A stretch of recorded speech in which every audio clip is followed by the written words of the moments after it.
Najprej se zmenimo, kaj bi recimo dali v oddajo, potem napišemo scenarij, potem pa vse to posnamemo in zmontiramo. Naši učenci že vedo, kaj so njihove zadolžitve in da potem vsak dogodek, ki poteka na šole, zabeležijo. kakšne dneve dejavnosti. Športni dan, naprimer cross. Moja vloga je, da postavim luč, pa pomagam pri kameri. Jaz sem se nekako najbolj to zbral zaradi tega, ker rad delam skozi tehniko.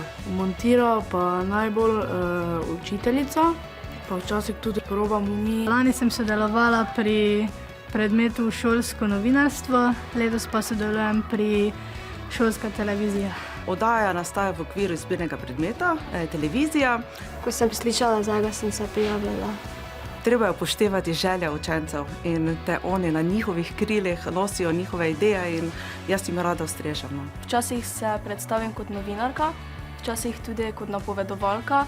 Danes sem moje sošolke naredila, sem malo naličila. Danes ste me pri mojem delu zalotili z snemanjem za kamero. Glas kaže na sliko, oziroma kaj je slika predstavlja. Je prednost, da se lahko preizkusim v različnih vlogah, zaradi tega, ker potem lahko ugotovim, kaj mi je bolj všeč. Rada s prijateljicami pa s prijatelji, da skupaj posnamemo. Lepo pozdravljeni, spoštovane gledalke in gledalci oddaje Ormožanček TV.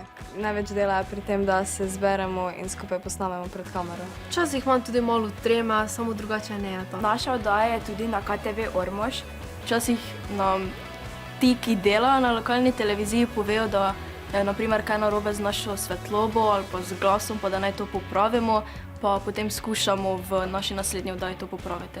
Se trudimo, kakor ste danes tudi lahko videli, sodelujemo drug z drugim, vsak ima vedno svoje delo in mislim, da kar dobro delujemo kot ekipa.